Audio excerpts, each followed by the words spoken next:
So here we are. This is our cathode, our carbon nanotube cathode. We have our electrolyte, which is just basically water. We sandwich that in.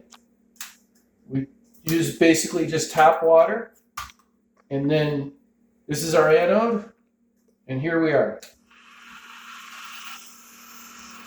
Immediately, we start producing power. If you want more power, you hold your hand down to it, produces more power, and then we fold over, push, release,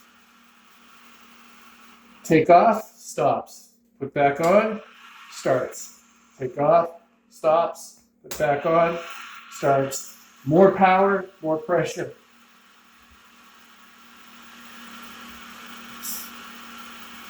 And then it basically runs itself. More power, more pressure, more power. You want to stop it, take your anode off, separate, stops. Put back on, starts. Thank you.